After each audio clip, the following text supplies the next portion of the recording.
J'aimerais lire dans Marc, au chapitre 16, en commençant par le verset 9. C'est un texte si glorieux qui parle de la résurrection. Jésus, étant ressuscité le matin du premier jour de la semaine, apparut d'abord à Marie de Magdala, de laquelle il avait chassé 7 démons. Elle alla emporter la nouvelle à ceux qui avaient été avec lui et qui s'affligeaient et pleuraient. Quand ils entendirent qu'il vivait et qu'elle la avait vu, ils ne le crurent point. Après cela, il apparut sous une autre forme à 2 d'entre eux qui étaient en chemin pour aller à la campagne. Ils revinrent l'annoncer aux autres qui ne les crurent pas non plus. Enfin, il apparut aux 11 pendant qu'ils étaient à table, et il leur reprocha leur incrédulité et la dureté de leur cœur, parce qu'ils n'avaient pas cru ceux qui l'avaient vu ressusciter.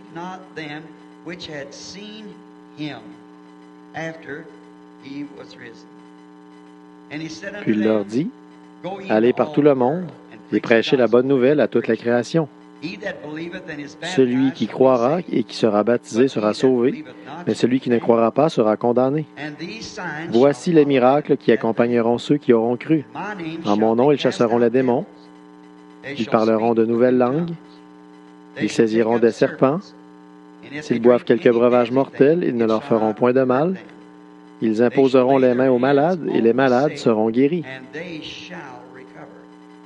Le Seigneur, après leur avoir parlé, fut enlevé au ciel et il s'assit à la droite de Dieu. Et il s'en alla prêcher partout. Le Seigneur travaillait avec eux, confirmait la parole par les miracles qui l'accompagnaient. Amen. Prions. Seigneur Jésus, nous disons maintenant, alors que nous nous approchons du trône du Père, et en ton nom, nous croyons que ceci est ta parole. Nous croyons que ce sont les dernières paroles qui sont sorties de ta bouche avant ton ascension. Et nous te demandons de les bénir dans notre cœur cet après-midi pour le bien de ceux qui sont malades. Nous te remercions d'avoir appelé un grand nombre de personnes à ton trône hier soir. Et nous avons vu de grandes files de ces gens, hommes, femmes, pères, enfants, mères, descendre la rangée et entrer dans cette salle de prière. Nous te remercions pour cela, Père. Et maintenant, nous te prions de leur accorder les richesses de ton royaume et qu'il y ait la foi parmi nous cet après-midi pour rendre la parole de Dieu une réalité pour nous. Et tu es le seul qui puisse le faire, Père, alors nous le demandons au nom de Jésus-Christ. Amen. Vous pouvez vous asseoir.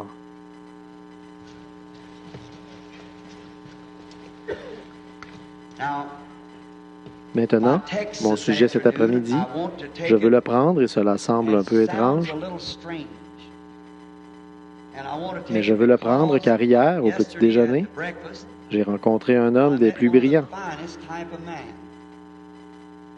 Il est assis derrière moi en ce moment, un avocat. Et nous parlions au sujet du procès, que c'était en quelque sorte une parodie de procès ou quelque chose qui fut fait à notre Seigneur. Et je crois certainement que cet homme serait plus qualifié de se tenir ici et de typifier ça avec les tribunaux du pays, parce que j'ai parlé de lui depuis que je l'ai rencontré. Et ils me disent qu'il est un excellent avocat, donc je sais qu'il lui ferait un procès équitable. Et étant donné que Jésus n'a pas reçu un procès adéquat, et il est la parole. Nous sommes tous d'accord là-dessus. Il est la parole. Alors j'ai lu sa parole et nous allons amener la parole en jugement cet après-midi. La parole est mise en jugement. L'affaire est la suivante. Les promesses de la parole de Dieu contre le monde. Et la cause de l'accusation est un manquement à une promesse. Et je pense que le procureur représente toujours l'État. Je pense que c'est ça. Et le Satan est le procureur. Il représente le monde dans ce procès. Et le défendeur est Dieu. Et le témoin de la défense est le Saint-Esprit. Je veux faire de l'Église, de l'Assemblée, le jury et le juge.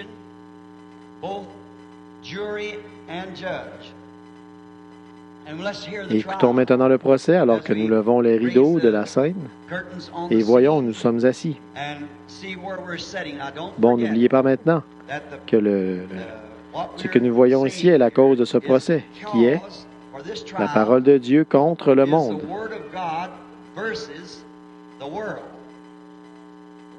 La cause de l'accusation est le manquement à une promesse, c'est-à-dire que le monde prétend que Dieu a fait une promesse qui n'est pas vraie. C'est un manquement à une promesse. Il ne tient pas sa promesse. Et le procureur dans cette affaire est Satan, qui représente le monde. Et le défendeur est Dieu lui-même. Et le témoin de la défense est le Saint-Esprit. Et maintenant, nous rappelons la cour à l'ordre. Et là, le procureur va appeler son premier témoin à la barre et lui faire prêter serment.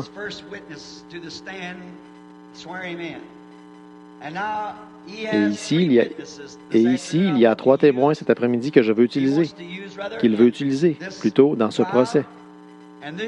Et ces témoins sont M. Incroyant, le suivant est M. Sceptique, et l'autre qui sera appelé M. Impatience. Maintenant, ceux-ci sont les témoins contre le cas que Dieu ne tient pas sa parole. Sa parole n'est pas vraie.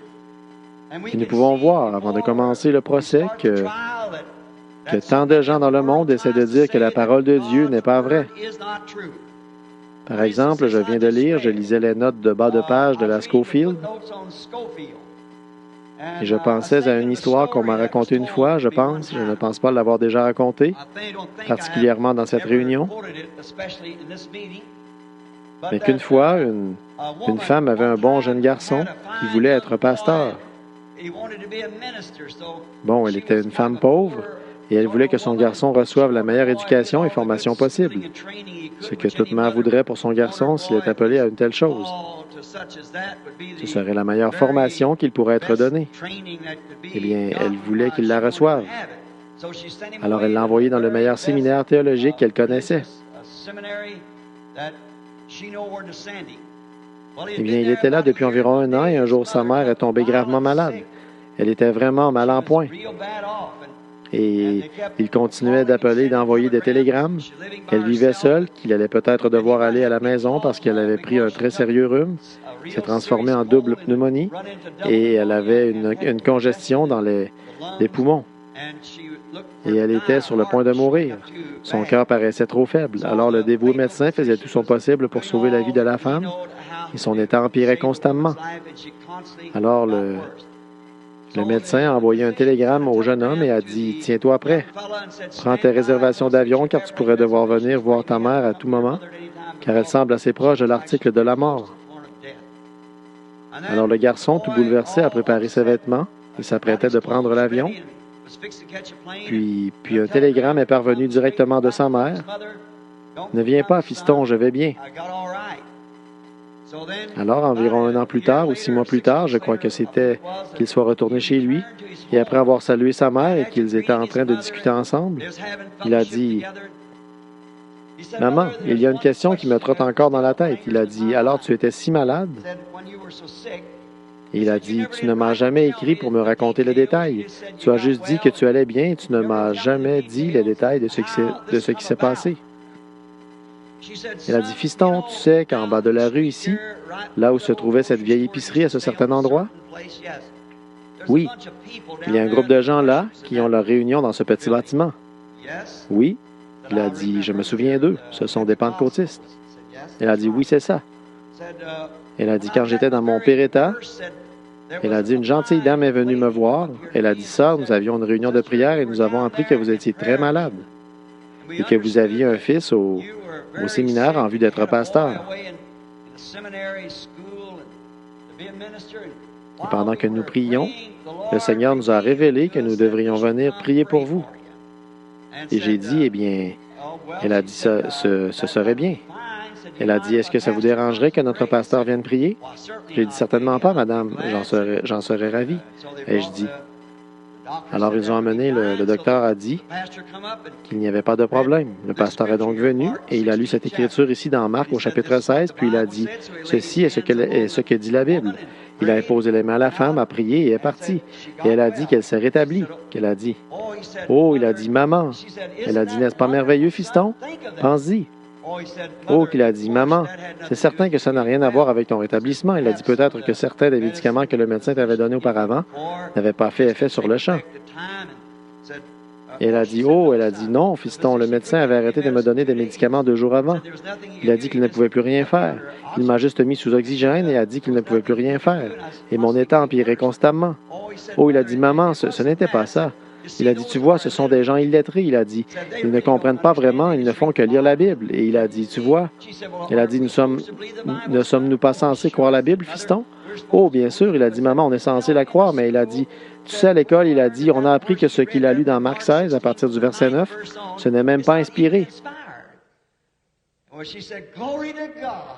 Eh bien, elle a dit, « Gloire à Dieu. » Il a dit, « Maman, tu te comportes comme ces gens-là. » Et il a dit, « Eh bien, lis des mêmes. » Elle a dit, « Eh bien, chérie, je réfléchissais à ça. » Il a dit, « À quoi pensais-tu? » Elle a dit, « Si Dieu a pu me guérir avec cette partie de la parole qui n'est pas inspirée, que ferait-il avec celle qui l'est vraiment? » Donc, c'est... Alors, nous croyons qu'elle est inspirée. Bon, maintenant ici, nous allons laisser le procureur appeler ses témoins. Le premier à la barre pour témoigner contre. Je viens de dire cela il y a quelques minutes parce que je viens de lire, quand je lisais ce texte, M. Scofield dit que certains des manuscrits n'en parlent pas. C'est probablement de là que vient cette histoire. Mais c'est véridique. Ainsi, M. Incroyance s'avance à la barre. Il prend la parole maintenant pour témoigner contre la parole de Dieu, pour témoigner contre elle. Et maintenant, quand il doit être le premier témoin à se faire entendre, nous voyons maintenant qu'après avoir prêté serment, maintenant sa plainte est celle-ci, que les promesses de la parole de Dieu ne sont pas toutes vraies. Bon, tous ces témoins que le procureur fait comparaître prétendent être des croyants. Ils prétendent tous être croyants ou en donnent une preuve. Nous n'aurions jamais assisté à de telles réunions si nous n'étions pas des croyants. Donc, ils disent qu'ils sont des croyants. Et la plainte que M. Incroyant émet contre la parole de Dieu, il prétend que Marc 16 n'est pas vrai. Ça ne peut tout simplement pas être vrai, car il a dit qu'il était malade depuis un certain temps. Il donne ici son témoignage qu'il était malade depuis un certain temps et qu'il est allé à une soi-disant réunion du Saint-Esprit où les gens imposaient les mains aux malades et il prétendait qu'ils étaient guéris. Il est donc allé dans cette ligne de prière et quand il l'a fait, il était très malade depuis un certain temps.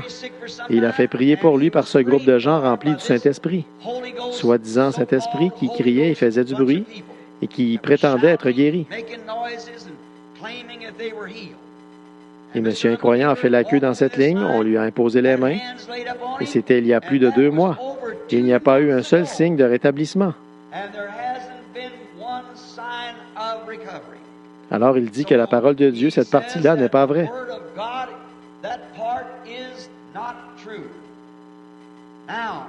Maintenant, le procureur fait avancer son premier témoin. Il fait venir son prochain témoin à la barre. Le témoin suivant est M. Sceptique. Il a prêté serment. Il va à la barre. Maintenant, il prétend qu'il est un croyant. Et il a entendu dire dans la ville qu'ils avaient une église où ils avaient un pasteur intègre, soi-disant homme de Dieu, selon ce que dit l'Assemblée. Et cet homme a cru l'Écriture, selon ses dires, et il priait pour les malades et les oignait d'huile. Et il a lu ce chapitre dans la Bible, au chapitre 5 de Jacques, le verset 14. Quelqu'un parmi vous est-il malade? Il appelle les anciens de l'Église et que les anciens prient pour lui en l'oignant d'huile au nom du Seigneur. La prière de la foi sauvera le malade et le Seigneur le relèvera. Alors il a dit qu'il est entré, il était un homme malade et qu'on l'a renvoyé sous prétexte de ne pas pouvoir être guéri de cette fièvre persistante qu'il avait. Le docteur disait qu'il ne pouvait pas s'en remettre, qu'il n'y avait aucun moyen d'y arriver. Il a donc pris Dieu à sa parole. Il est allé trouver ce soi-disant pasteur pieux, dont toute l'Assemblée avait toutes sortes de témoignages qu'ils avaient été guéris, et ainsi de suite. Et ce pasteur pieux a prié sur lui, l'a oint d'huile, selon la parole de Dieu. Il ne doutait pas de la sincérité de l'homme. Il ne doutait pas de la sincérité de l'Assemblée.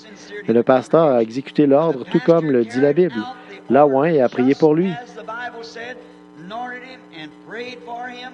Et cela fait plus de 6 mois. Il n'a pas montré le moindre signe de rétablissement. Alors il donne ce témoignage. Maintenant, le second témoin se retire. Le procureur fait ensuite venir son prochain témoin, qui est Monsieur Impatient. Il monte et prête serment pour témoigner contre la parole de Dieu comme n'étant pas véridique. Cet homme se présente et prétend être un croyant. Et il lisait un jour dans Marc, au chapitre 16, ou plutôt le chapitre 11 de Marc, et commençant par le verset 22, où Jésus lui-même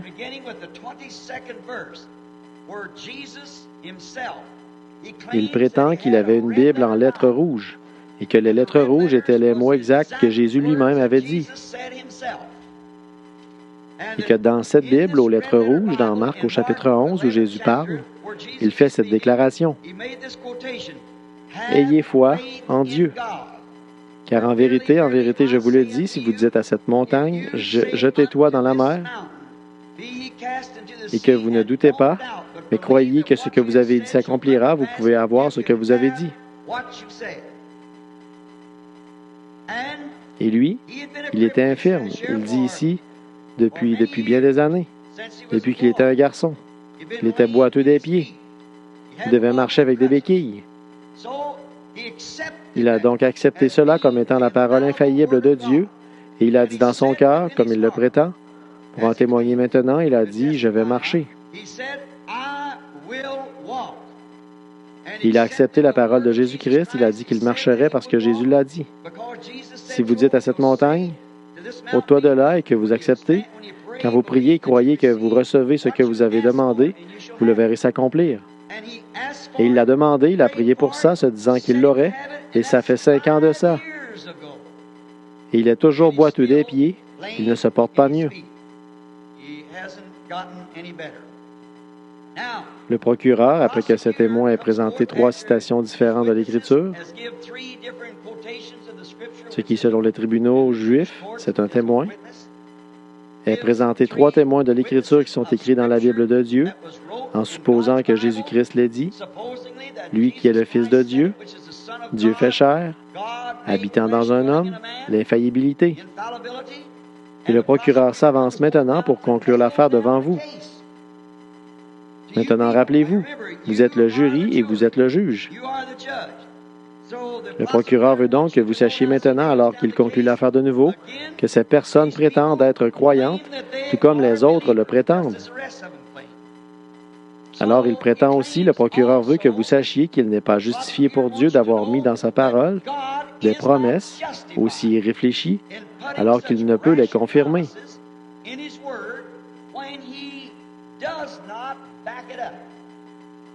Car il les donne pour que ses enfants les réclament.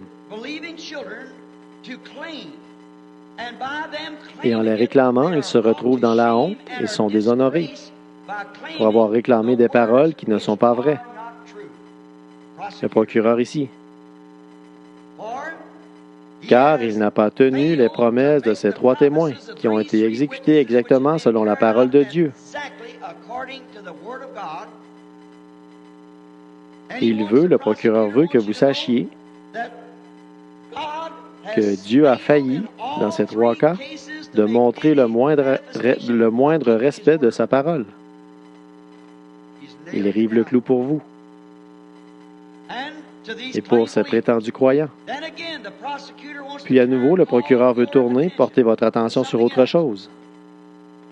Lui, qui est Dieu, a promis que toute chose était possible à ceux qui croient. Il l'a promis. Le procureur tient à ce que vous le sachiez. Et ces soi-disant croyants ont essayé de garder cette parole, et il a failli de la garder, donc il est poursuivi pour avoir manqué à sa promesse. Or, de nouveau, le procureur veut attirer votre attention sur une autre parole de Dieu. Il prétend être vivant après sa mort. Jésus prétend être vivant après sa mort. Et le procureur veut que vous sachiez qu'il n'a vu aucun homme avec des empreintes de clous dans les mains, des cicatrices sur tout le corps dues au coup de fouet et des empreintes de clous dans les pieds. Il n'a pas non plus vu de couronne d'épines sur la tête d'aucun homme. Et pourtant, il prétend être vivant après sa mort. Il affirme également dans Hébreux 13:8 qu'il vit. Et ce n'est pas le cas. Il affirme également dans le livre de Luc, au chapitre 17 et le verset 30, qu'en ces jours où nous vivons maintenant, il se révélerait. Comme il était alors, il sera le même. Il prétend aussi, le procureur vous présente maintenant le cas arrivé, que dans Apocalypse 10, que le 7e ange, quand il commence à sonner, c'est l'ange à l'église de Laodicée, qui est censé ramener l'Église à la foi des pères, que quand cet ange proclamera, tous les mystères de Dieu seront révélés en ce jour. Il prétend également que dans Malachie 4, les prophètes saints ont prophétisé qu'il y aurait un prophète qui s'élèverait en ce jour-là pour confirmer ces affirmations. Il n'y a rien de tel. Il affirme également que les cieux et la terre passeront, mais que sa parole ne passera jamais. Maintenant, le procureur a une affaire ici. Il est en train d'arriver le clou. Maintenant, il s'en remet à vous, l'auditoire, qui êtes à la fois juge et jury. Maintenant, nous avons entendu sa version. Nous avons entendu les témoins. Nous entendons ce qu'ils en disent. Nous entendons ce que le procureur dit, la parole, et le rive des deux côtés. De toutes les promesses que Dieu a faites, et il n'y en a aucune qu'il puisse voir qui est la vérité.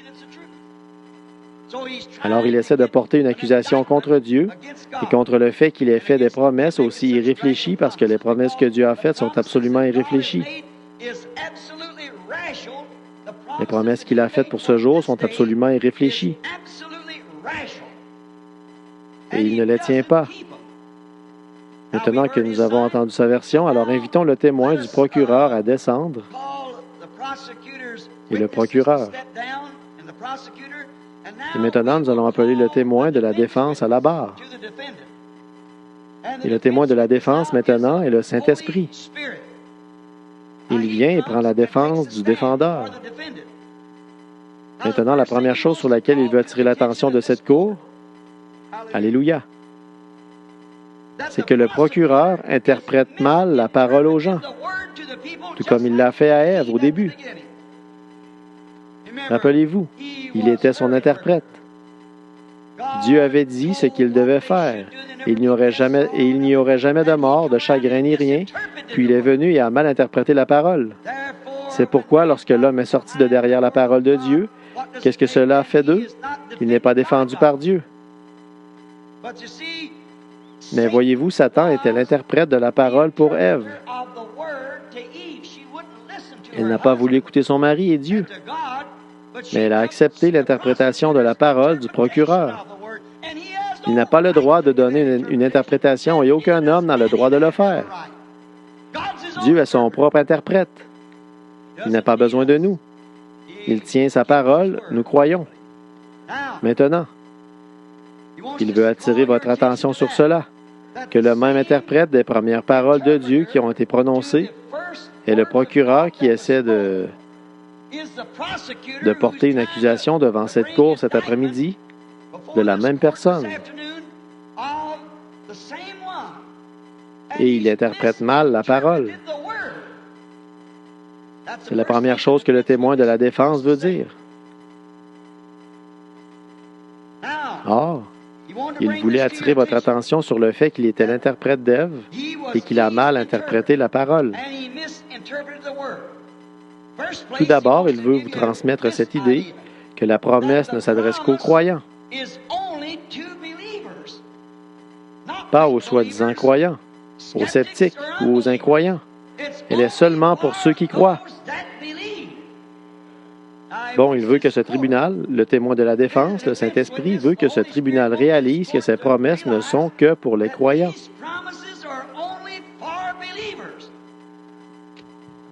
Puis le contre-interrogatoire, il a dit, ceux-ci sont des croyants. Et maintenant, le témoin de la défense lui-même devrait savoir s'ils sont croyants ou pas, car il est celui qui vivifie la promesse. Maintenant, comment allez-vous vous en sortir? Vous avez un procès animé en cours. Comment allez-vous vous en sortir? Le Saint-Esprit devrait le savoir, car il est la vie qui est dans la parole. Il est celui qui vivifie la parole. Tout comme votre esprit vivifie votre corps et que le corps est vivifié par l'esprit, sans l'esprit, le corps est sans vie. Le corps est mort. Et la parole est morte sans l'esprit. Il faut l'esprit pour vivifier la parole, pour la faire vivre. Et il est le vivificateur de cette parole. Et il est le témoin de la défense du défendeur. Amen. Comment allez-vous vous en sortir? Je veux que cette cour comprenne bien cela, qu'il est le vivificateur. Il devrait le savoir. Il vivifie la parole. Encore une fois, il veut attirer l'attention de cette cour sur la parole de promesse qui est en cause. Il n'a jamais fixé un moment précis pour leur rétablissement. Il a dit la prière de la foi sauvera le malade et Dieu les relèvera. Il n'a pas dit à ce moment-là. Ils imposeront la main aux malades et ils seront guéris. Il n'a jamais dit jour, mois ou année. Il a simplement dit ils le feront. Le témoin de la défense veut que vous sachiez qu'il n'a pas dit qu'il y accomplira un miracle. Il a simplement dit ils seront guéris. Interprétez la parole correctement. Ils seront guéris. Il n'a jamais fixé un moment précis. Et cela à condition qu'ils soient des croyants. S'ils sont croyants, cela guérira. Ils imposeront les mains aux malades et ils seront guéris. Que ce soit maintenant, dans une semaine, un mois, une année, 10 ans, 20 ans, 50 ans, ils seront guéris. Il l'a dit, à condition qu'ils puissent s'accrocher à leur croyance. Bon, c'est le témoin de la défense. Une autre chose que le témoin de la défense veut attirer l'attention du tribunal cet après-midi, que la parole est aussi une semence. Et que la semence doit tomber dans une terre fertile afin de la vivifier. La semence ne croîtra pas sur un rocher. La semence doit être fertile. Et la parole doit tomber dans la foi, qui est la fertilité qui fait s'accomplir la parole.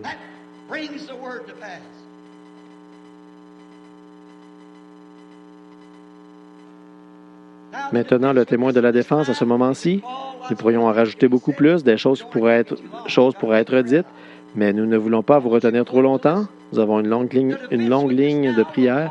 Je veux que vous, le tribunal, écoutiez.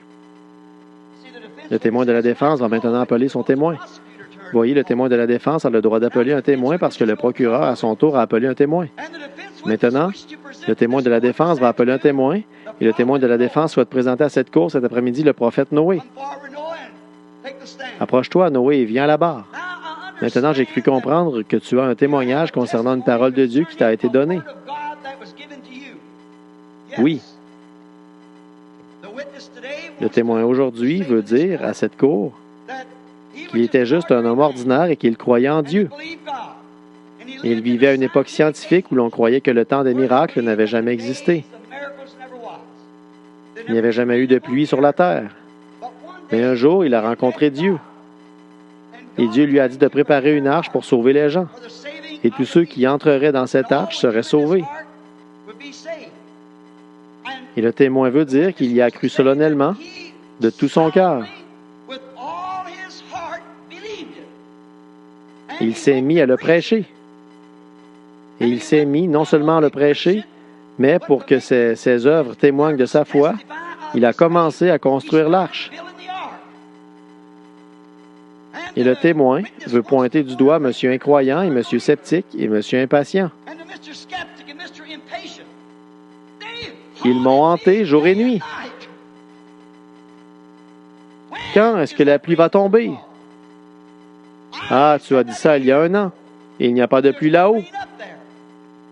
Nous sommes allés voir les scientifiques, ils ont prouvé qu'il n'y a pas de pluie là-haut. Et ils proclamaient que j'étais fou. Et ils se sont moqués de moi et m'ont dit que j'étais complètement stupide et simplet pour croire une promesse aussi irréfléchie que celle-là, Il va à l'encontre de la recherche scientifique.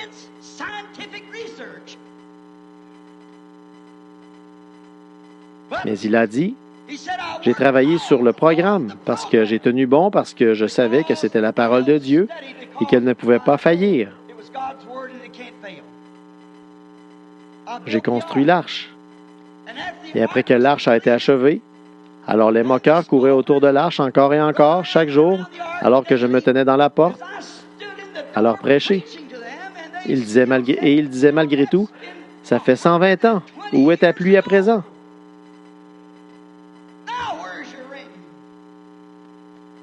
Donc, tu vois, ton travail était inutile, qu'il disait. Nos scientifiques ont raison et ça n'existe pas. Et tu n'es qu'un vieux simplet de croire une promesse aussi irréfléchie que celle-là. Et puis le jour est venu où j'ai commencé à sortir un matin de mon arche.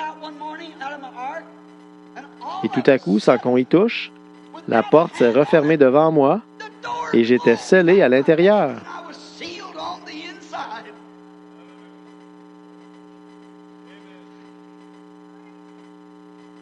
Bon, qu'est-ce qui s'est passé?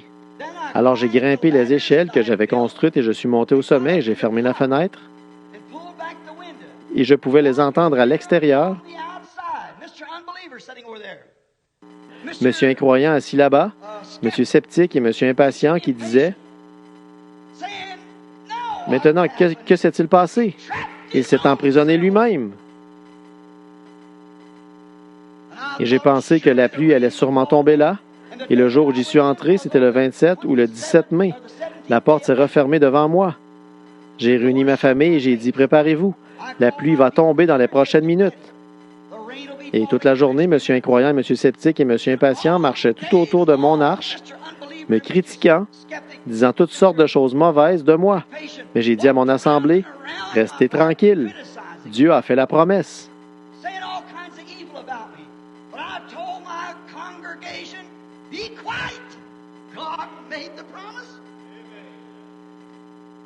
Le deuxième jour, le soleil s'est levé, brillant. Pas de pluie, pas de tonnerre et pas d'éclair. Le troisième jour, même chose. Le quatrième, cinquième, sixième. Mais le matin du 24 mai, 120 ans plus tard, un geyser d'eau est descendu du ciel et tous ceux qui étaient oints par M. Sceptique, Incroyant et M. Patient ont péri à l'extérieur. Le témoin de la défense a dit « Descends, Noé. » Je vais appeler un autre témoin. « Montez, M. Abraham, je veux que vous témoigniez. » M. Abraham est monté et a dit « J'étais en train de travailler sur ma ferme, juste à l'extérieur d'Ur, le pays des Chaldéens. Et j'avais épousé ma demi-sœur, son nom était Saraï, et je m'appelais Abram. Puis j'ai rencontré Dieu, et Dieu m'a dit que j'allais avoir un bébé de Sarah. Et Sarah, à cette époque, avait 65 ans et moi 75 ans. Et Dieu m'a dit que j'aurais un bébé de Sarah. Et que par cet enfant, le monde entier serait béni. Et que je serais le Père des nations. Je suis vite revenu à cause de cette joie qui était dans mon cœur. J'avais toujours aimé les enfants et je pensais que je n'en aurais jamais. Mais quand Dieu a dit que j'allais l'avoir, je l'ai cru. Je suis allé voir un médecin pour faire les préparatifs. Il m'a fait sortir du bureau. Monsieur Incroyant était assis là. Et je suis sorti dans la rue. Et les autorités voulaient m'arrêter pour cause de maladie mentale. Et puis, au fil des années, M. Impatient m'a tourmenté jour et nuit.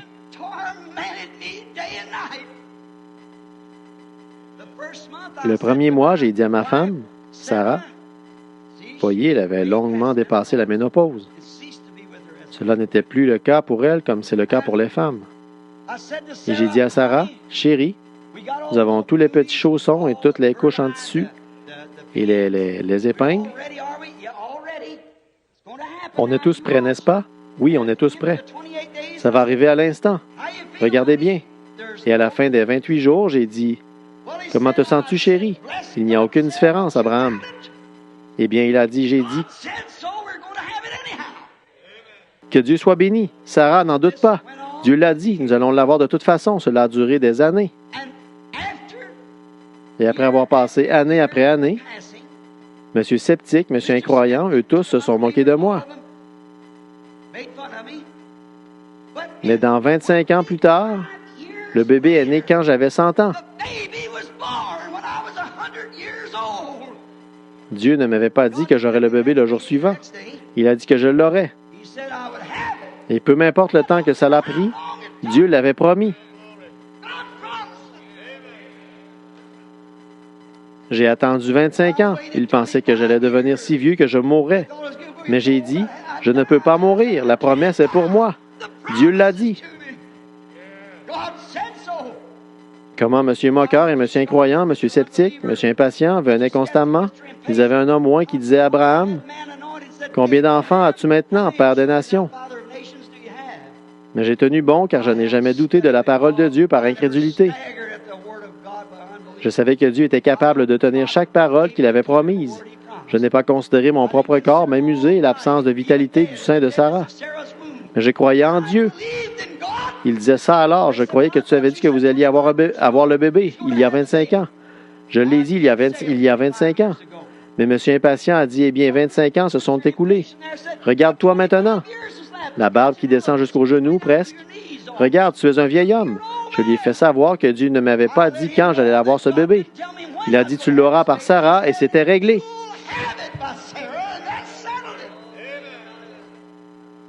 J'ai tenu bon. La parole n'a jamais dit quand. Elle a dit que ça arriverait.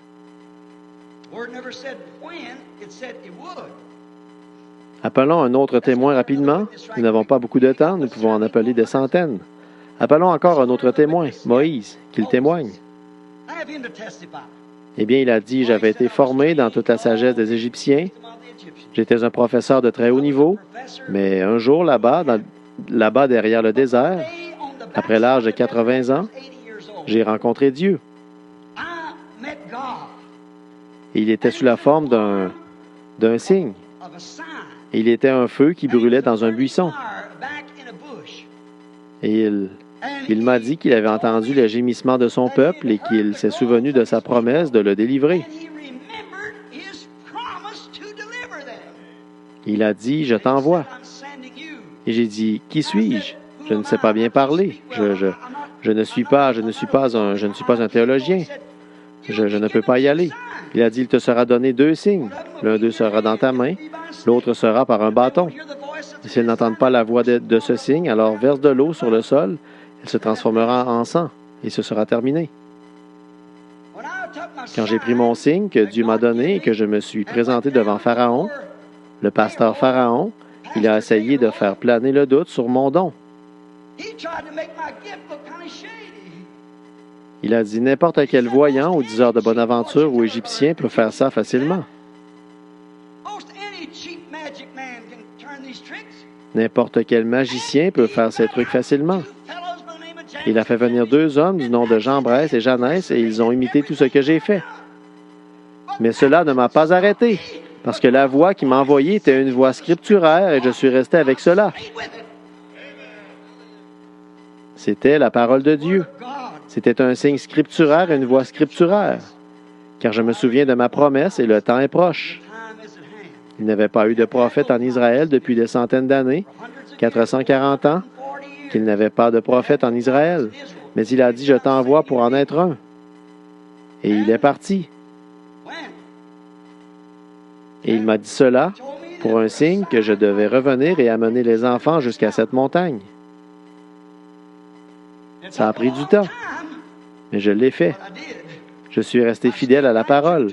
Et quand Jambres et ses imitateurs charnels ont essayé de s'en moquer, je savais que peu importe combien ils pouvaient se moquer, savez-vous que cela va se répéter dans les derniers jours? Jésus l'a dit. La Bible dit, de même que Janès et Jambres s'opposèrent à Moïse, de même ces hommes feront dans les derniers jours des imitateurs qui essaient de faire comme, d'imiter. Mais il dit, je suis resté tranquille parce que je savais que la voix était une voix scripturaire.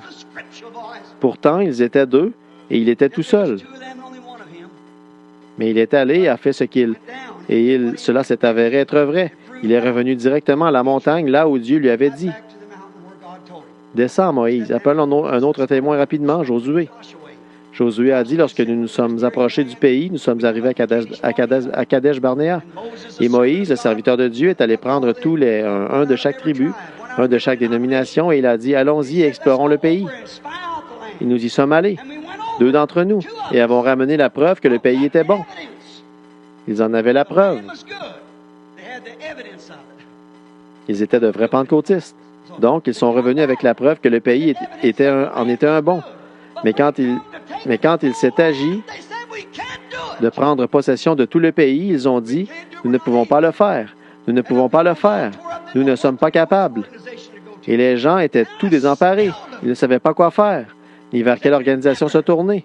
Je les ai tranquillisés et j'ai dit, souvenez-vous, c'est une promesse de Dieu. Dieu a dit, je vous ai donné ce pays.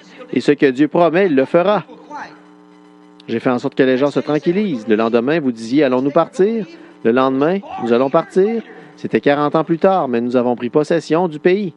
Un autre témoin rapidement. Puis-je appeler Isaïe à la barre? Isaïe, voudrais-tu témoigner en tant que témoin de la défense? Il plaidait une défense pour les accusés. Le défendeur? Oui. J'étais un prophète. J'étais un prophète confirmé. Ce que j'ai dit, ce n'était pas... Je ne savais pas ce que je disais, mais Dieu a fait s'accomplir ce que j'ai dit. Tout le monde a commencé à le croire. Toute l'Église, ils ont commencé à le croire. Un jour, une chose étrange est arrivée. Le Seigneur Dieu m'a dit, Israël cherche des signes, comme je veux qu'il le fasse. Mais je vais leur donner un super signe. Et ce sera pour un super âge, quand ils auront des supermarchés, des super jets, et des super, tout est super. Je vais leur donner un super signe, une vierge concevra. Et moi qui suis un prophète confirmé, chaque petite vierge a préparé ses petits chaussons et tout le reste, et elle allait avoir le bébé. Oui, monsieur, elle était celle que Jéhovah avait appelée. Il s'est passé toutes sortes de choses. Oui, monsieur. Eh bien, maintenant, nous nous attendons à ce qu'elle, ma fille, conçoive. Je me pensais celle-ci, toutes les filles s'y attendaient. Les années ont passé, certains se grattaient la tête et disaient, ce vieux faux prophète. Mais ce fut 800 ans plus tard. Il n'a pas dit quand elle allait concevoir, il a dit qu'elle concevrait. 800 ans plus tard, une vierge a conçu. Maintenant, pour le dernier témoin, si vous voulez bien m'excuser, puis-je être le dernier témoin? Ce n'est pas dans la Bible, c'est présentement. Permettez-moi d'être le prochain témoin, juste pour quelques minutes avant de commencer la ligne de prière. Et écoutez bien, j'aimerais témoigner pour lui. J'aimerais être appelé à la barre et lever la main pour dire la vérité, rien que la vérité. J'aimerais raconter comment est-ce que je suis devenu chrétien. Mon père et ma mère, mon grand-père, ma grand-mère des deux côtés étaient tous des pécheurs. Et ma nature était un gratteron. Alors si j'allais être un grain de blé, mais un matin, dans une petite cabane en rondin dans le Kentucky, comme l'ont dit ma mère et la sage-femme, le 6 avril 1909 à 5 heures du matin, lorsque le Seigneur Dieu me fit naître, il y avait une lumière à la petite fenêtre.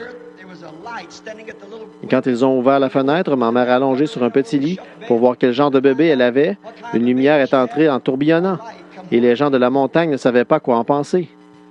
J'étais trop petit pour savoir ceci. Et quand j'étais enfant, âgé d'environ 8 ans, 7 ou 8 ans, je transportais de l'eau à un alambic qui appartenait à mon père.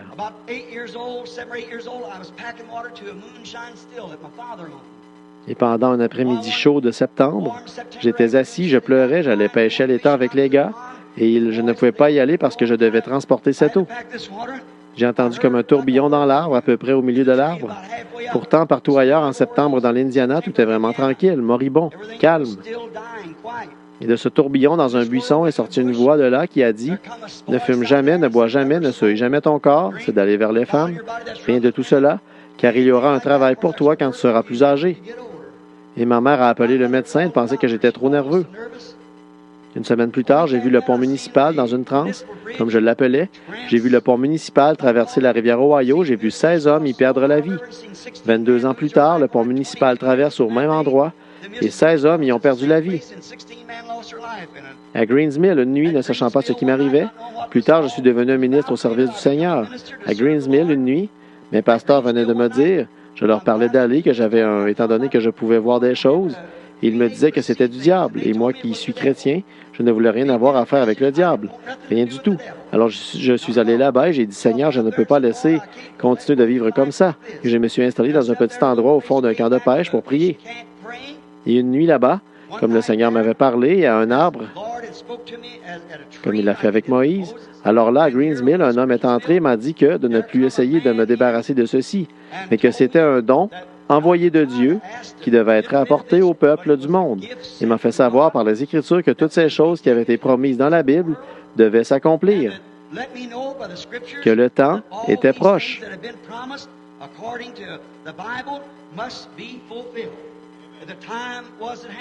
Et je suis retourné, je l'ai dit à mon pasteur, je suis allé lui dire et il a dit, « Billy, qu'est-ce que tu as mangé? As-tu fait un rêve ou un cauchemar? » Mais pour moi, c'était Malachie 4.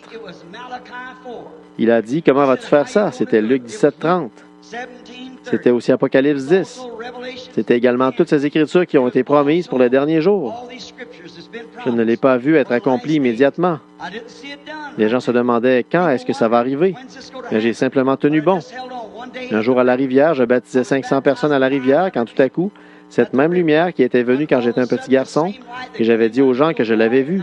Ils ont dit que je rêvais, que c'était une sorte de conception mentale que j'avais. Mais devant plus de 5000 personnes à 2 heures de l'après-midi en 1933, ce nuage est descendu du ciel prononçant ces paroles. Comme Jean-Baptiste a été ordonné précurseur de la première venue de Christ, ton ministère sera précurseur de la seconde venue de Christ, là où des milliers de personnes l'ont entendu et les journaux en rendent témoignage. Je veux dire et je veux attirer l'attention de ce procureur aveugle qui cherche un homme qui aurait des empreintes d'épines et de clous et tout le reste.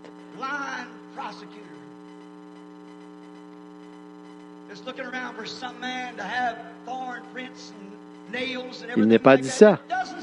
Il n'a pas fait une telle promesse. Nous lisons ici dans Luc, le chapitre 17 et le verset 30, Jésus qui dit, « Ce qui arriva au jour de Sodome, il en sera de même quand le Fils de l'homme sera révélé. »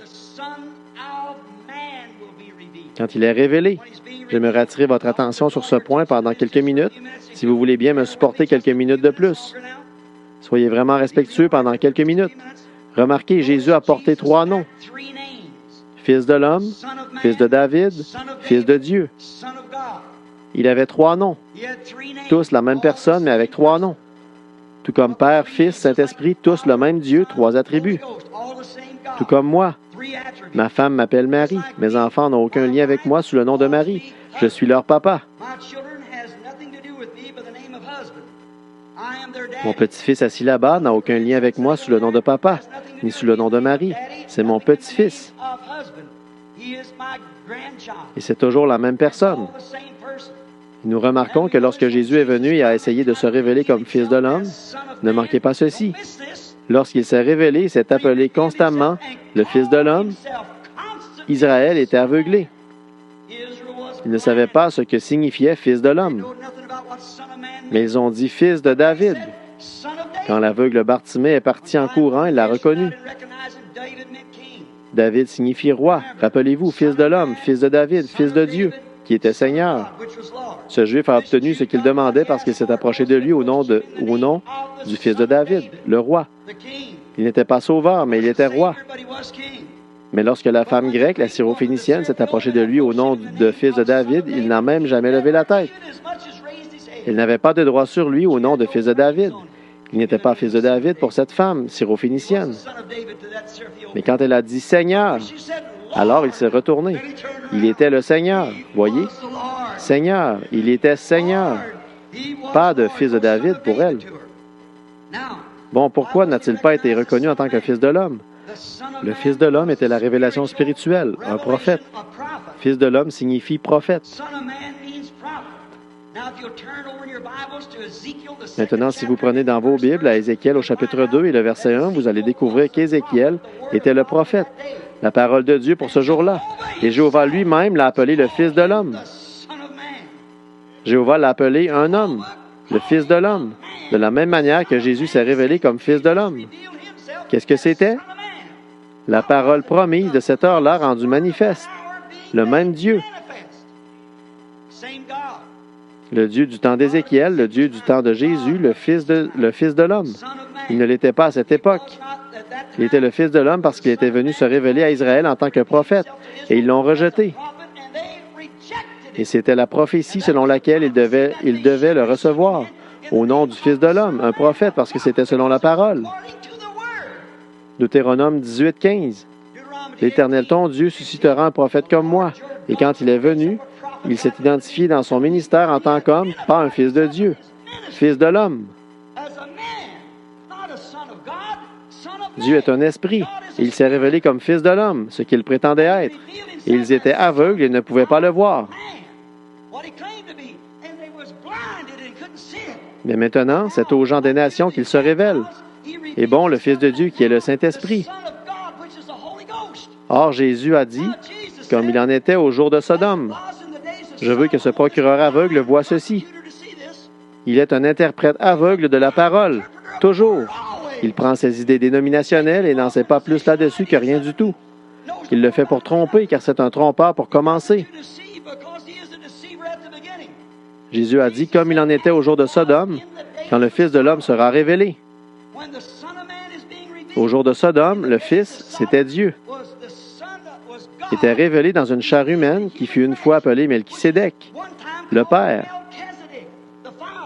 Melchisédek, à cette époque, n'avait ni père ni mère, ni commencement de jour, ni fin de vie. Qui qu'il soit, il demeure le même. Jésus avait un père et une mère. Mais cet homme n'avait ni père ni mère. Et il est apparu à Abraham sous la forme d'un fils de l'homme. Elohim.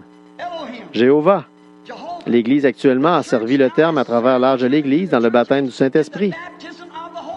Mais Jésus a dit ici, pour vous rendre Malachie 4 et le reste de ses Écritures réelles, voyez, que dans les derniers jours, juste avant la venue, l'état du monde sera comme le Sodome, et le Fils de l'homme se révélera en tant que Fils de l'homme, comme il l'a fait au jour de Sodome.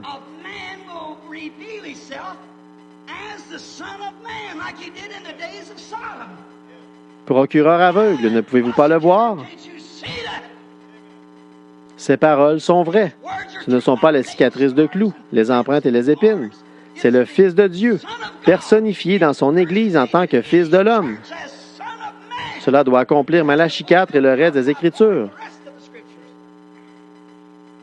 Je porte à l'attention de la cour, regardez bien, Fils de l'homme. Comme Dieu, le Père, Dieu, le Fils, Dieu, le Saint-Esprit, c'est le même Dieu. Trois attributs différents du même Dieu.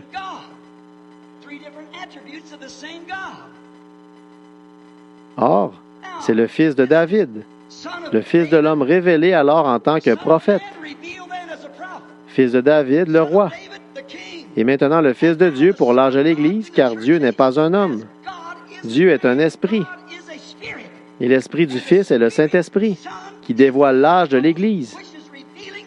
Il est promis ici, dans les derniers jours, que le Fils de l'homme sera révélé. Procureur aveugle, l'avez-vous saisi?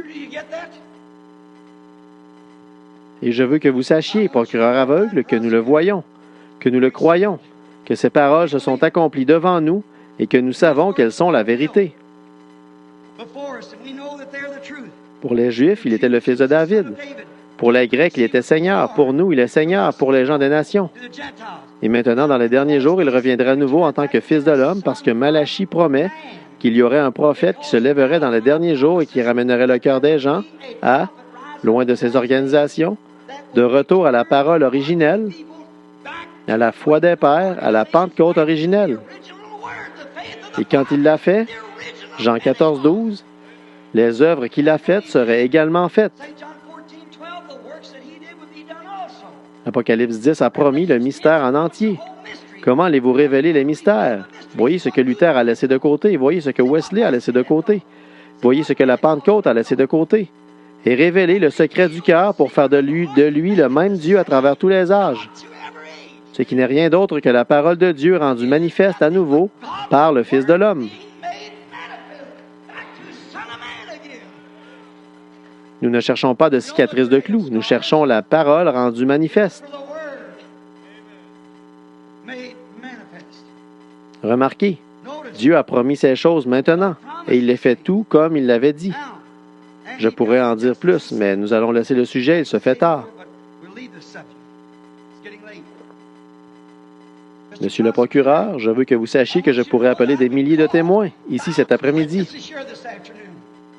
Je veux que vous sachiez que les choses qu'il a dites et qu'il a faites, nous sommes témoins qu'il tient sa parole. Il y a une authentique réunion du Saint-Esprit. Il y a une authentique puissance de Dieu. Et il y a une authentique promesse qu'ils se rétabliront lorsqu'ils imposent les mains aux malades. Je veux que vous le sachiez. Je veux que vous sachiez qu'il a dit ce qui arriva au jour de Sodome arrivera de même à la venue du Fils de l'homme. Je suis un étranger. Je ne fais que rapporter ce que la Bible dit être la vérité. Si vous remarquez, l'ange du Seigneur, qui est venu sous la forme d'un homme, avait le dos tourné à la tente. Et il a dit à Abraham ce que Sarah pensait.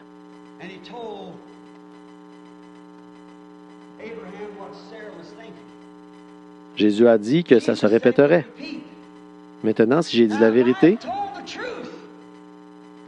que Dieu confirme que c'est la vérité. Laissez-le le révéler. Alors, ce ne sera pas un secret, nous le saurons alors. Je laisse cette course cet après-midi avec ce verdict que vous devez faire votre propre opinion. Laissez le Dieu qui a fait la promesse, pas en ce temps-là, ils étaient confirmés. Que le Dieu qui a fait la promesse la confirme aujourd'hui. Qu'ils disent pareil. Certains de vous pensez dans votre cœur, priez Dieu pour votre maladie ou votre affliction, et voyez si Dieu révèle le secret du cœur. Je vous mets au défi de le faire, d'un côté à l'autre. Maintenant, est-ce que j'oserais faire une chose pareille si je ne m'en tenais pas exactement à ce que dit l'Écriture? Je veux que cette cour voie qu'il est le même hier, aujourd'hui et éternellement, qu'il tient sa promesse. Il a promis que Jésus-Christ serait révélé dans les derniers jours en tant que Fils de l'homme.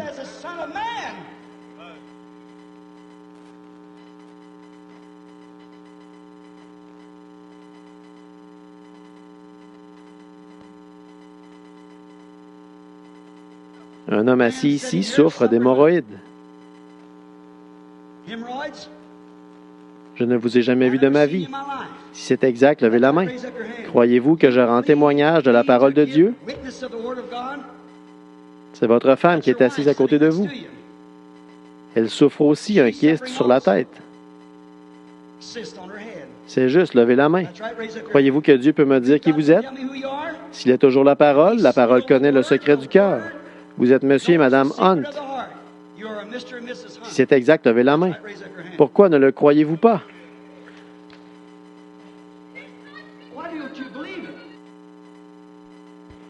Ici, voici un homme assis ici, sa tête baissée. Il pleure. Il prie pour lui et aussi pour sa femme. Elle n'est pas ici. Elle n'est pas avec vous cet après-midi. Elle souffre. Pensez-vous que Dieu peut me dire quel est son problème, même si elle n'est pas ici? Vous le croyez? Oui. Je vous suis étranger, n'est-ce pas?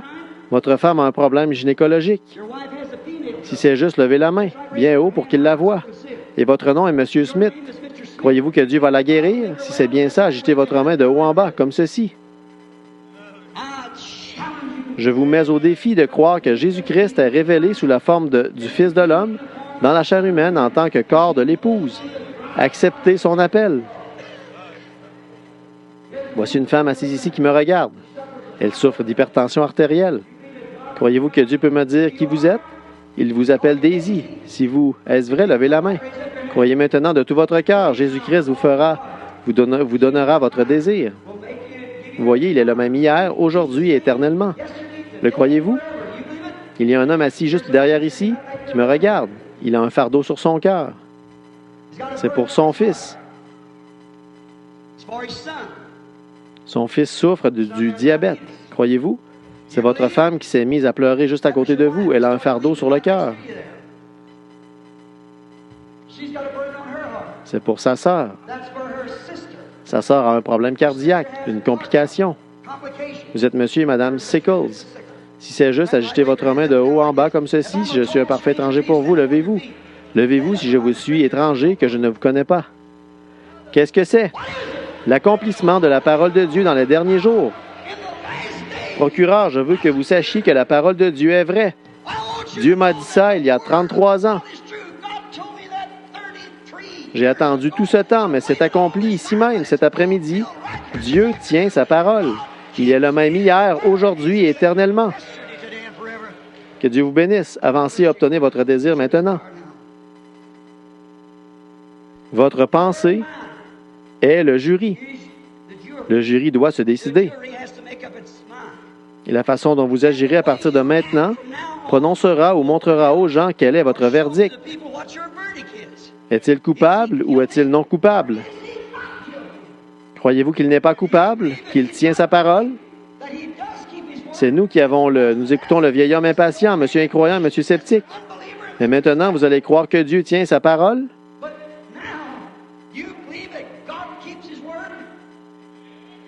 Votre pensée est le jury. Et la façon dont vous agirez à partir de maintenant démontrera aux gens quel est votre verdict. Croyez-vous cela? Alors inclinons la tête. Je vous ai dit la pure vérité. Si nous avions le temps de rester ici, il n'y a pas une écriture dans la Bible qui ne témoigne de la même chose.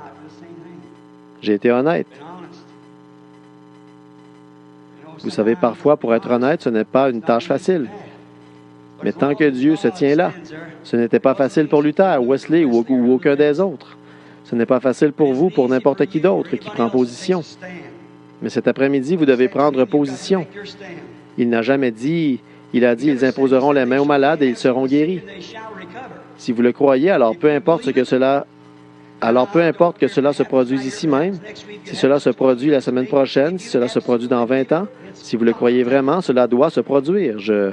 Il y a un médecin ici présent, si j'ai bien compris, je veux le remercier. J'étais chez un patient pour voir son patient il y a un moment, tôt ce matin dans un hôpital, qui est sur le point de mourir. C'est ce qu'il pense. Elle est tellement rongée par le cancer et cette petite femme m'a dit, « Mon chirurgien a assisté à votre réunion et il est d'accord avec vous. » Et non seulement cela, mais frère Branham, je veux que vous sachiez qu'il se tient avec vous dans la prière pour moi. Si j'avais besoin de soins médicaux, je voudrais qu'il me soigne, un homme qui peut faire confiance à Dieu comme ça. Oui, il y en a dans tous les milieux, dans toutes les professions. N'oublions pas que le verdict vous appartient maintenant. N'oublions pas que le verdict vous appartient maintenant. Seigneur Jésus, j'ai simplement essayé d'expliquer la parole. Tu as témoigné que c'est la vérité. Tes témoins, nous aurions pu en appeler des centaines et pourtant nous n'avons pas le temps. Ici aussi sont déposés les mouchoirs, déposés ici qui vont aux malades et aux affligés, ici même où le Saint-Esprit rend témoignage que Jésus est toujours vivant. Nous le connaissons par sa vie, la vie qu'il a vécue, les choses qu'il a faites. Et nous prions Dieu maintenant alors que nous imposons les mains sur ces mouchoirs, afin que s'il touche qui que ce soit, qu'il puisse être guéri. J'offre ma prière avec foi avec cet autre groupe de croyants pour ceux qui ne peuvent pas être ici. Puissent-ils jouir de la grandeur de Dieu? Ils sont peut-être malades et ne peuvent pas venir. Un pauvre vieux père assis dans une pièce, appuyé sur une petite canne blanche cet après-midi, qui attendait de retrouver son mouchoir. Ce bébé allongé là dans l'hôpital, brûlant de fièvre, et quelqu'un qui attend pour lui apporter le mouchoir. Que la puissance du Dieu Tout-Puissant les accompagne. Puisse-t-elle les oindre avec la même onction que celle qui a été donnée à la réunion cet après-midi? Et puisse-t-il se rétablir, Seigneur?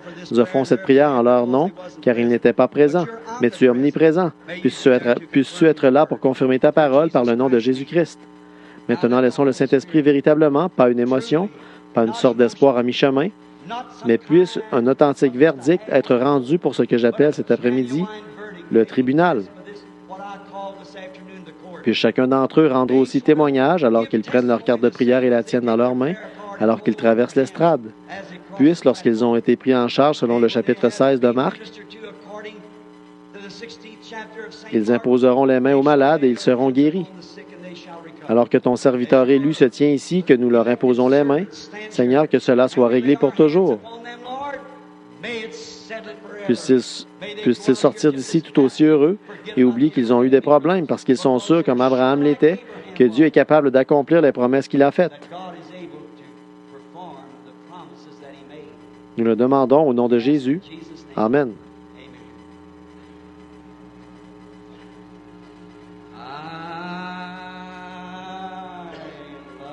Je l'aime. Je l'aime. Parce qu'il m'a aimé, le premier.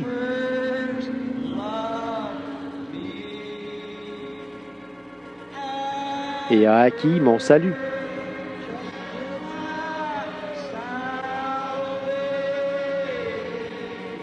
Sur le bois du calvaire.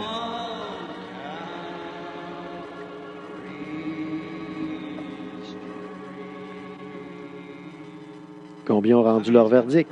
Levez la main. J'ai rendu mon verdict. Très bien.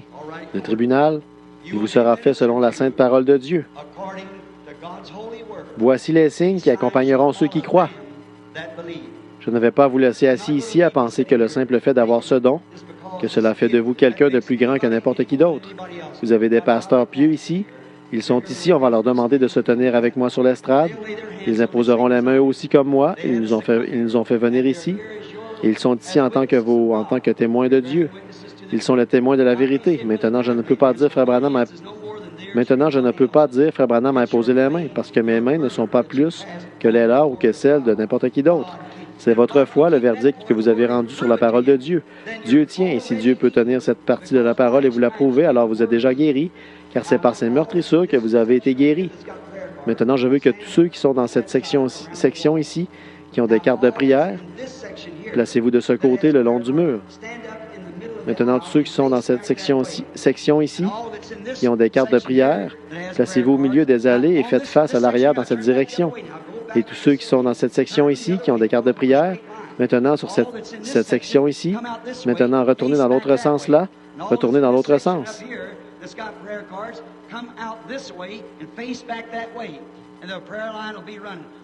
Tournez dans l'autre sens parce que je veux une ligne droite.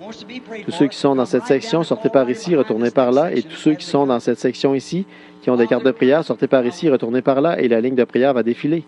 Tous ceux qui sont au balcon avec des cartes de prière qui veulent que l'on prie pour eux, descendez, placez-vous derrière la section suivante à mesure qu'ils arrivent. Pendant qu'ils viennent, Vous voulez que j'appelle d'autres ministres? Est-ce que je peux rendre témoignage? Tout le monde, est-ce que ça va pour vous tous? Quel est votre verdict dans ce procès? Très bien. Les pasteurs veulent la communion avec d'autres ministres. Ils veulent que tout ministre ici présent qui croit en Dieu et qui croit que l'imposition des mains sur les malades, si leur verdict est rendu cet après-midi, que c'est la vérité, ils vous invitent en tant que collègues à venir ici et à vous tenir sur l'estrade avec nous pendant que nous prions. Tous les pasteurs qui sont remplis de l'Esprit de Dieu et votre verdict maintenant est que vous croyez qu'il est le même hier, aujourd'hui et éternellement. Vous croyez que Marc 16 est la vérité. Ces pasteurs ici veulent vous inviter ici maintenant en tant que leurs collègues de l'Évangile. Venez ici et tenez-vous sur l'estrade avec nous pendant que nous formons ces lignes de prière pour prier. Juste ici, amenez-les par ici. Tous les pasteurs dans le bâtiment, quelle que soit votre dénomination, ils m'ont simplement dit de vous demander. Montez ici si vous souhaitez venir en ce moment et former cette ligne de prière pour prier pour les malades, pour imposer les mains aux malades.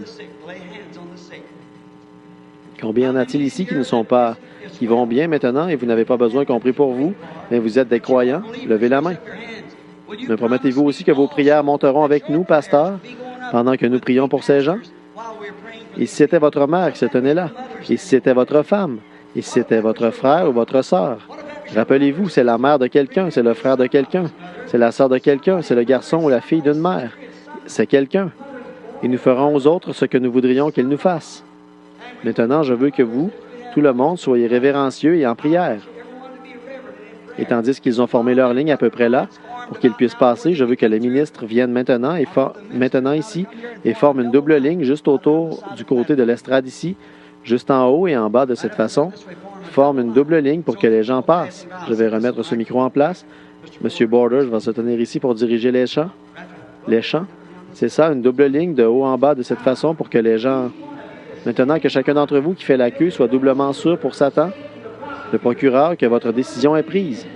Votre verdict est passé, que vous croyez que Marc 16 est la parole de Dieu et que c'est la vérité. Et vous venez à travers cette ligne pour qu'on vous impose les mains. Et à partir de maintenant, votre action va prouver quel a été votre verdict. Levez la main et dites « Je le promets à Dieu ». tous ceux qui sont dans cette ligne. Maintenant, prions. Notre Père céleste, ce peuple, cet après-midi, a été traité comme un tribunal. Je sens, Seigneur, que tu as eu un vrai procès. Pilate ne t'a pas donné la bonne sorte. Il a eu de faux témoins. Mais tu as renversé le faux témoignage. Le témoin de la défense, le Saint-Esprit, vient pour confirmer la parole devant les gens. Tu as eu un procès équitable. Et les gens ont pris leur décision. Ils ont rendu leur verdict. Ils disent et ils viennent pour prouver au monde qu'ils croient que ta parole est vraie. Il a été mal interprété. Certains d'entre eux disent, je veux te voir faire ceci, je veux te voir faire cela. Ce n'est pas conforme à ta parole. La parole dit, ils se rétabliront. Et nous avons amené des témoins sur l'estrade pour prouver que c'est ce que tu as dit. Tu fais les choses à ta façon. Maintenant, je prie, Père, que tu accordes ces bénédictions cet après-midi aux gens. En tant que ton serviteur et avec tous tes autres serviteurs qui sont des centaines ici, nous offrons notre prière pour ces gens. Ou ces bons pasteurs, Seigneur, si le sceptique venait qu'à passer par là, ou l'incroyant, ou monsieur impatient, ou n'importe lequel de ces critiques, de ces moqueurs qui ont été dans tous les âges, s'ils rencontrent ces gens, puisse ce tribunal cet après-midi s'élever contre eux, contre leur témoignage. À Noé, comme il en était au jour de Noé, comme il en était au jour de Sodome, les deux à la destruction, comme ils ont raillé et se sont moqués. Mais cela n'a rien changé, les croyants s'en sont tenus à la parole. Et nous sommes prêts à nous en tenir à la parole cet après-midi, Père. Je me joins à vos autres pasteurs ici présents pour imposer la main sur ces gens, que la puissance du Dieu Tout-Puissant, que nous savons être présents maintenant pour confirmer la parole, fasse que chacun d'entre eux soit guéri. Par Jésus-Christ, notre Seigneur. Amen. Frère Roy, si vous voulez bien venir sur l'estrade, que toutes les têtes soient inclinées maintenant, que tout le monde prie et chante. Si vous ne priez pas, chantez, on les believe. Comme vous passez, croyez simplement, passez. Peu importe ce que tu dis ou fais, ça ne dépend que de toi. Si vous voulez crier, criez. Et si vous voulez vous en aller, peu importe ce que c'est, croyez simplement en Dieu, partez et dites, c'est réglé dans mon cœur. Comme si vous alliez dans l'eau pour être baptisé. C'est réglé si vous y croyez. Vous êtes un chrétien tant que vous croyez. Pas vrai? Et vous serez guéri aussi longtemps que vous croyez. Prions tous maintenant. Très bien, frère Borders. Crois seulement.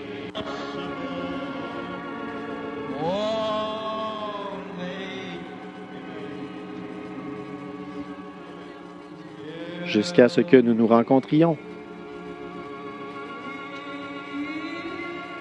Jusqu'à ce que nous nous rencontrions. Jusqu'à ce que nous nous rencontrions au pied de Jésus.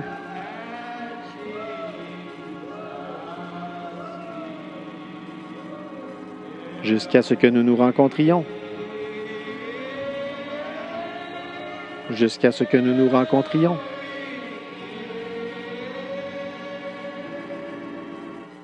Dieu soit avec vous jusqu'à ce que nous nous rencontrions.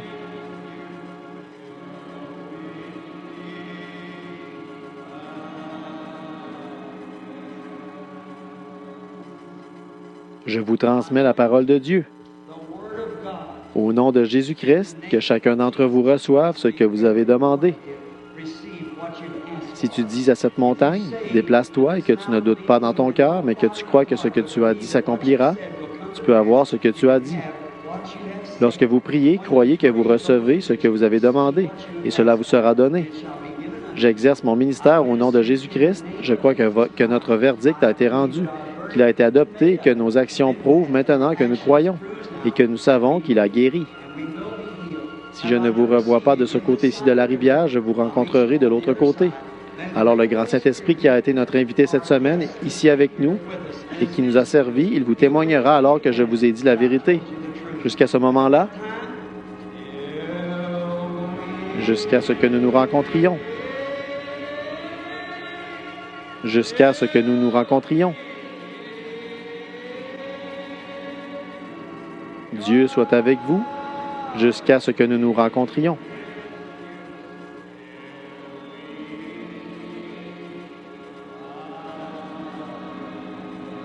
Inclinons la tête maintenant, très tranquillement et doucement.